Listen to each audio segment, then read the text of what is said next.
Hey everybody, it's Deanna with toolsofenergyprotection.com, your energy shift expert. Welcome to Terrific Tuesday.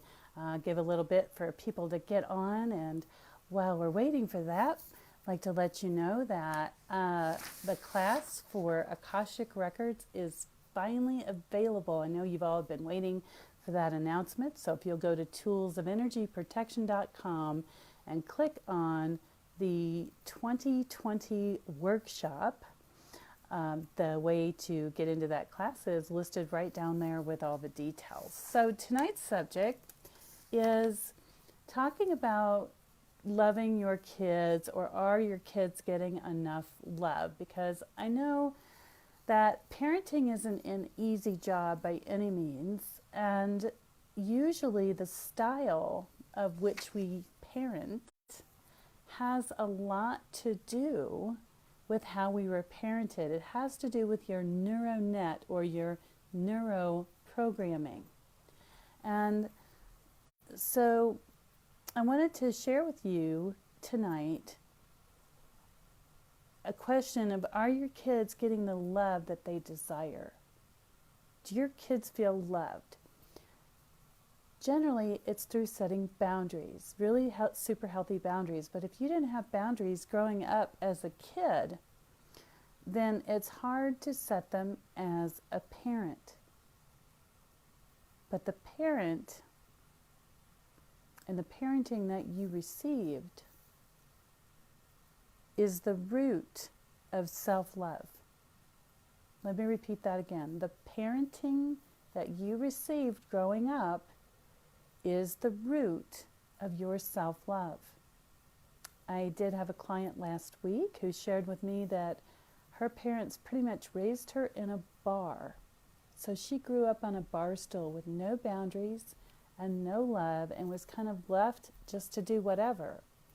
And she struggles greatly with self-love because the pattern of boundaries wasn't there for her. And when I was raising my own daughter, I wanted to be that cool mom, that hippie from the 60s mom, and let her just kind of do whatever. But what I found is that when I did that, she was very unhappy. And a wise person shared with me that giving her safe and healthy boundaries was the ideal way to help her feel love and love herself. And so that's what I've been doing. And in working with those boundaries, it really is shaping her to have self-love and self-respect. And she's going to carry that out into the world with her. But if you are struggling with parenting or struggling with the programming you got from your parenting, that has a lot to do with neuroprogramming, or the programming that was in your mind. And it was passed to you, and it usually passes along from generation to generation to generation, because we're told we can only parent with the skills we were parented with. But that's simply not true. You can absolutely change things and turn things around. So there are a wide range of parenting styles, and like I said, not all of them set healthy boundaries. So when you don't have those boundaries, I'm going to switch over to talking a little bit about self-sabotage. So what happens is, when we didn't get healthy boundaries for ourselves as children, and now if we're parenting, we're finding we're not able to set the healthy boundaries and teach our kids self-love, it has a lot to do with self-sabotage. And self-sabotage is a product of non-healthy boundaries and the neuroprogramming we received growing up. So how do you stop self-sabotage? One of the ways that you can stop self-sabotage is to recognize the behavior. So imagine that you're doing something really wonderful for yourself, like if you start going to the gym because you know it's really healthy for you, you want to get in shape, maybe lose some weight, get ready for the spring. And then you have thoughts a week later or a couple days later that are self-sabotaging, like, oh, stop going to the gym, you're never going to look good, or stop going to the gym, you're never going to lose weight. Or sometimes the self-sabotaging messages don't really come with words. We just all of a sudden stop and don't go anymore and can't really figure out why. And I know that happened to me. And so that has to do with the healthy boundaries in the parenting. So if your parents didn't set healthy boundaries for you to take care of yourself and to keep yourself healthy, then that's what's in your brain. So when you begin to go to the gym or you begin to work out, what happens is that your brain tells you that you're really not worth it in some way or form. And self-sabotage comes in a lot of ways. It also comes in procrastination, but let's not talk about that tonight. But the other way to recognize self-sabotage is to know that your children are a mirror. So if you're new in parenting, your kids are, 4 or 5 years old up to about, age 18, they will mirror how you parented them because they learn from you. So if you're seeing behaviors that you don't like, take a moment to yourself and figure out what happened to you growing up that shaped you. How did you get to that place? Because like I said, your kids are a mirror of you. So if you see them setting themselves up for failure, or they're not doing their homework, or not cleaning up their room, or whatever behavior it is that isn't honoring them as a person, then look at your own self and see what happened. What kind of behaviors do you have that maybe they picked up on? That's kind of an owie one, but they are a mirror of us, although they're an individual as well. And then how else do you stop self-sabotage? The first thing I'd like for you to do is when you begin to self-sabotage yourself, it's generally because of a fear. So any change that you're going to make in your life to make yourself better, any change to moving forward or shifting, how you're doing things. I'm saying shifting. Okay.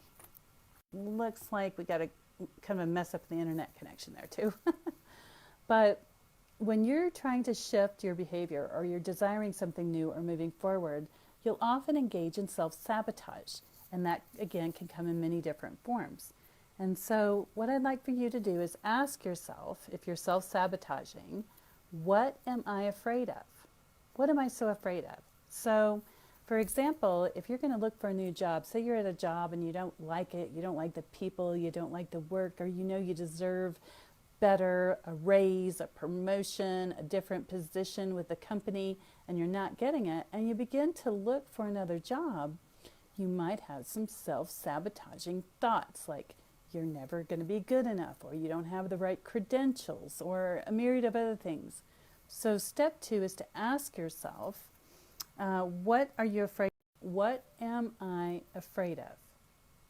And then once you discover what you're afraid of, then say to yourself, I feel afraid because, and see what happens. And then answer yourself, if you did put an application out and somebody did get it, what would happen next? And look at your fears. Most of the time, your fears are not real. Sometimes they are, but most of the time they're not real. And so by looking at them, facing them head on, you'll discover that you do self-sabotage a lot less. And sorry, I'm sabotaging myself with my silly camera. But that's a part of not loving yourself. Because when you love yourself, you will fully express yourself as the beautiful person that you are. You'll have healthy boundaries, you'll have respect for yourself, and you'll have respect for others.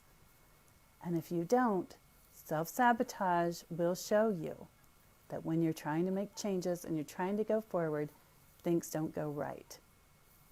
So again, ask yourself what to do. Ask yourself, what do you fear? And then ask yourself, why am I afraid of it? So why am I afraid to put out applications? And then answer the question, because somebody at work might find out. Somebody at work might not find out, right? And then if they did find out, what would happen next? Would they go tell your boss? Would you lose your job? Because you're identifying fears and things that haven't happened yet and things that are not real. And then realize that you are worthy of love, and you are worthy of going forward, and you are worthy of making changes to make your life better. Are there any questions? I did put out on the advertisement that I would do some informational reading if anybody has a question and you want to put it in the feed.